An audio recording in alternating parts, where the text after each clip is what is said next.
2 ஏசப்பா பரிசுத்த ஆவியானவர் குறித்து சொல்லும் போது அவர் ஒரு தேற்றரவாளன் சொல்றாரு.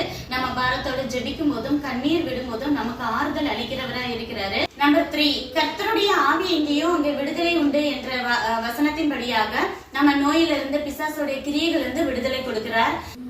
நம்பர் 4 யாக்கோபு 1ஆம் அதிகாரம் 5ஆம் வசனத்தின் படியாக நம்மளுக்கு படிக்கிறதுக்கோ வேலை ஊழியம் செய்யறதுக்கோ எனக்கு போதுமான ஞானம் இல்லையேன்னு சொல்லி தேவன்கிட்ட நம்ம பிரேயர் பண்ணும்போது நம்மளுக்கு ஞானத்தை தந்து வழி நடத்த வல்லவராய் இருக்கிறார். நம்பர் 5 நம்ம பாவங்கள்ல இருந்து விடுதலை அடைகிறதுக்கு நம்மளுக்கு உதவி செய்வாரு. நம்மளே நம்மளுடைய பாவங்களை விடணும் சுய முயற்சியில ஈடுபட்டோம்னா கொஞ்ச நாள் ஒழுங்கா இருப்போம், திரும்ப அதே பாவ பழக்கங்களை செய்ய ஆரம்பிச்சிருவோம். ஆனா பரிசுத்த ஆவியானவர் உதவி கேட்கும் போது நம்ம சில நேரங்களை இடறினாலும் மீண்டும் எழும்புறதுக்கும் பாவத்திலிருந்து முற்றிலும் ஜெயம் எடுக்கிறதுக்கும் பரிசுத்த ஆவியானவர் நமக்கு உதவி செய்வார். இப்படிப்பட்ட பரிசுத்த ஆவியானவரின் உதவியை கேட்டு தினமும் தேவனிடம் மன்றாடுவோம். நன்றி.